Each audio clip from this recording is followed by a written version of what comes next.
ರಾಜ್ಯದ ಜನರಿಗೆ ಶಾಕ್ ಮೇಲೆ ಶಾಕ್ ಸಿಗ್ತಾ ಇದೆ.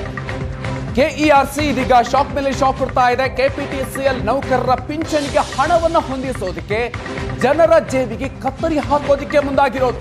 ಕೆಪಿಟಿಸಿಎಲ್ ನೌಕರರ ಪಿಂಚಣಿಗಾಗಿ ವಿದ್ಯುತ್ ದರವನ್ನ ಕೆಇಆರ್ಸಿ ಏರಿಕೆ ಮಾಡಿದೆ. ಎಸ್ಕಾಂ ನೌಕರರ ಪಿಂಚಣಿಗಾಗಿ ಗ್ರಾಹಕರಿಗೆ ಬೆಲೆ ಏರಿಕೆಯ ಬರೆಯನ್ನು ಹಾಕಿರೋದು. ಜನರಿಂದಲೇ ಪಿಂಚಣಿಯ ಹಾಗೂ ಗ್ರಾಚ್ಯುಟಿ ದುಡ್ಡನ್ನು ವಸೂಲಿಗೆ ಕೆಇಆರ್ಸಿ ಮುಂದಾಗಿದೆ. ದರ ಏರಿಸುವ ಕೆಪಿಟಿಸಿಎಲ್ ಪ್ರಸ್ತಾವನೆಗೆ ಅಸ್ತು ಅಂತ ಹೇಳಿದೆ ಕೆಇಆರ್ಸಿ. ಸುಪ್ರೀಂ ಕೋರ್ಟ್ ಆದೇಶದ ಪ್ರಕಾರ ಜನರಿಂದ ಹಣ ವಸೂಲಿಗೆ ಮುಂದಾಗಿರೋದು. ಕೆಪಿಟಿಸಿಎಲ್ ನೌಕರರ ಪಿಂಚಣಿಗೆ ಸರ್ಕಾರದ ಬದಲು ಗ್ರಾಹಕರಿಂದ ಹಣ ವಸೂಲು ಮಾಡೋದಕ್ಕೆ ಕೆಇಆರ್ಸಿಗೆ ಸುಪ್ರೀಂ ಕೋರ್ಟ್ ನಿರ್ದೇಶನ ನೀಡಿದೆ ಅಂತ ಈಗ ಹೇಳ್ತಾ ಇರೋದು. ಬೇಸಿಗೆ ಬಿಸಿಲಿನ ಜೊತೆಗೆ ವಿದ್ಯುತ್ ದರ ಏರಿಕೆಯ ಶಾಕ್ ಕೂಡ ಸಿಗ್ತಾ ಇದೆ. ಏಪ್ರಿಲ್ 1ರಿಂದ ಮತ್ತೆ ವಿದ್ಯುತ್ ದರ ಏರಿಕೆ ಆಗುತ್ತೆ. ಏಪ್ರಿಲ್ 1 ತಿಂಗಳಲ್ಲಿ 2 ಬಾರಿ ವಿದ್ಯುತ್ ದರ ಹೆಚ್ಚಳ ಆಗುತ್ತೆ. ಬೆಸ್ಕಾಂ, ಮೆಸ್ಕಾಂ, ಜೆಸ್ಕಾಂ ಸೇರಿ 5 ಕಂಪನಿಗಳು ಪ್ರಸ್ತಾಪವನ್ನು ಸಲ್ಲಿಸಿತ್ತು. ಪ್ರತಿ ಯೂನಿಟ್ಗೆ ₹1 1.5 ಹೆಚ್ಚಳ ಮಾಡೋದಕ್ಕೆ ಪ್ರಸ್ತಾವನೆಯನ್ನ ಸಲ್ಲಿಸಲಾಗಿತ್ತು.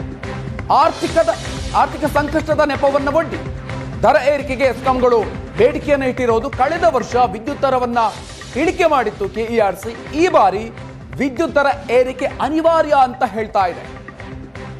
ಏಪ್ರಿಲ್ನಿಂದಲೇ ವಿದ್ಯುತ್ ದರವನ್ನ ಕೆಇಆರ್ಸಿ ಹೆಚ್ಚು ಮಾಡ್ತಾ ಇದೆ. ಸದ್ಯಕ್ಕೆ ಎಸ್ಕಾಂ ನೌಕರರ ಪಿಂಚಣಿಗಾಗಿ 36 ಪೈಸೆ ಹೆಚ್ಚಳ ಮಾಡ್ತಾ ಇದೆ. ಮತ್ತೆ ಏಪ್ರಿಲ್ ತಿಂಗಳಲ್ಲಿ ಎಸ್ಕಾಂಗಳ ಬೇಡಿಕೆಯಂತೆ ವಿದ್ಯುತ್ ದರ ಏರಿಕೆ ಆಗುತ್ತೆ. ಒಂದೇ ತಿಂಗಳಲ್ಲಿ ಜನರಿಗೆ ಡಬಲ್ ಪವರ್ ಶಾಕ್ ಸಿಗ್ತಾ ಇರೋದು. ಇನ್ನು ರಾಜ್ಯದ ಜನರಿಗೆ ಶಾಕ್ ಮೇಲೆ ಶಾಕ್ ಸಿಗ್ತಾ ಇದೆ. ಕೆಇಆರ್ಸಿ ಇದೀಗ ಶಾಕ್ ಮೇಲೆ ಶಾಕ್ ಕೊಡ್ತಾ ಇದೆ. ಕೆಪಿಟಿಸಿಎಲ್ ನೌಕರರ ಪಿಂಚಣಿಗೆ ಹಣವನ್ನು ಹೊಂದಿಸೋದಕ್ಕೆ ಜನರ ಜೇಬಿಗೆ ಕತ್ತರಿ ಹಾಕೋದಕ್ಕೆ ಮುಂದಾಗಿರೋದು.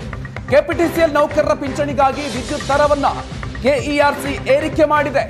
ಎಸ್ಕಾಂ ನೌಕರರ ಪಿಂಚಣಿಗಾಗಿ ಗ್ರಾಹಕರಿಗೆ ಬೆಲೆ ಏರಿಕೆಯ ಬರೆಯನ್ನು ಹಾಕಿರೋದು. ಜನರಿಂದಲೇ ಪಿಂಚಣಿಯ ಹಾಗೂ ಗ್ರಾಚ್ಯುಟಿ ದುಡ್ಡನ್ನು ವಸೂಲಿಗೆ ಕೆಇಆರ್ಸಿ ಮುಂದಾಗಿದೆ. ದರ ಏರಿಸುವ ಕೆಪಿಟಿಸಿಎಲ್ ಪ್ರಸ್ತಾವನೆಗೆ ಅಸ್ತು ಅಂತ ಹೇಳಿದೆ ಕೆಇಆರ್ಸಿ. ಸುಪ್ರೀಂ ಕೋರ್ಟ್ ಆದೇಶದ ಪ್ರಕಾರ ಜನರಿಂದ ಹಣ ವಸೂಲಿಗೆ ಮುಂದಾಗಿರೋದು. ಕೆಪಿಟಿಸಿಎಲ್ ನೌಕರರ ಪಿಂಚಣಿಗೆ ಸರ್ಕಾರದ ಬದಲು ಗ್ರಾಹಕರಿಂದ ಹಣ ವಸೂಲು ಮಾಡೋದಕ್ಕೆ ಕೆಇಆರ್ಸಿಗೆ ಸುಪ್ರೀಂ ಕೋರ್ಟ್ ನಿರ್ದೇಶನ ನೀಡಿದೆ ಅಂತ ಈಗ ಹೇಳ್ತಾ ಇರೋದು. ಬೇಸಿಗೆ ಬಿಸಿಲಿನ ಜೊತೆಗೆ ವಿದ್ಯುತ್ ದರ ಏರಿಕೆಯ ಶಾಕ್ ಕೂಡ ಸಿಗ್ತಾ ಇದೆ. ಏಪ್ರಿಲ್ 1ರಿಂದ ಮತ್ತೆ ವಿದ್ಯುತ್ ದರ ಏರಿಕೆ ಆಗುತ್ತೆ. ಏಪ್ರಿಲ್ 1 ತಿಂಗಳಲ್ಲಿ 2 ಬಾರಿ ವಿದ್ಯುತ್ ದರ ಹೆಚ್ಚಳ ಆಗುತ್ತೆ. ಬೆಸ್ಕಾಂ, ಮೆಸ್ಕಾಂ, ಜೆಸ್ಕಾಂ ಸೇರಿ 5 ಕಂಪನಿಗಳು ಪ್ರಸ್ತಾಪವನ್ನು ಸಲ್ಲಿಸಿತ್ತು. ಪ್ರತಿ ಯೂನಿಟ್ಗೆ ₹1 1.5 ಹೆಚ್ಚಳ ಮಾಡೋದಕ್ಕೆ ಪ್ರಸ್ತಾವನೆಯನ್ನ ಸಲ್ಲಿಸಲಾಗಿತ್ತು. ಆರ್ಥಿಕ ಸಂಕಷ್ಟದ ನೆಪವನ್ನು ಒಡ್ಡಿ ದರ ಏರಿಕೆಗೆ ಎಸ್ಕಾಂಗಳು ಬೇಡಿಕೆಯನ್ನು ಇಟ್ಟಿರೋದು. ಕಳೆದ ವರ್ಷ ವಿದ್ಯುತ್ ದರವನ್ನ ಇಳಿಕೆ ಮಾಡಿತ್ತು ಕೆಇಆರ್ಸಿ. ಈ ಬಾರಿ ವಿದ್ಯುತ್ ದರ ಏರಿಕೆ ಅನಿವಾರ್ಯ ಅಂತ ಹೇಳ್ತಾ ಇದೆ. ಏಪ್ರಿಲ್ನಿಂದಲೇ ವಿದ್ಯುತ್ ದರವನ್ನ ಕೆಇಆರ್ಸಿ ಹೆಚ್ಚು ಮಾಡ್ತಾ ಇದೆ. ಸದ್ಯಕ್ಕೆ ಎಸ್ಕಾಂ ನೌಕರರ ಪಿಂಚಣಿಗಾಗಿ 36 ಪೈಸೆ ಹೆಚ್ಚಳ ಮಾಡ್ತಾ ಇದೆ. ಮತ್ತೆ ಏಪ್ರಿಲ್ ತಿಂಗಳಲ್ಲಿ ಎಸ್ಕಾಂಗಳ ಬೇಡಿಕೆಯಂತೆ ವಿದ್ಯುತ್ ದರ ಏರಿಕೆ ಆಗುತ್ತೆ. ಒಂದೇ ತಿಂಗಳಲ್ಲಿ ಜನರಿಗೆ ಡಬಲ್ ಪವರ್ ಶಾಕ್ ಸಿಗ್ತಾ ಇರೋದು.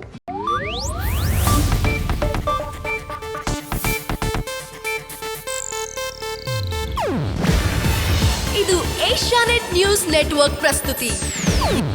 ನೀವು ನೋಡ್ತಿದ್ದೀರಾ ಏಷ್ಯಾನೆಟ್ ಸುವರ್ಣ ನ್ಯೂಸ್.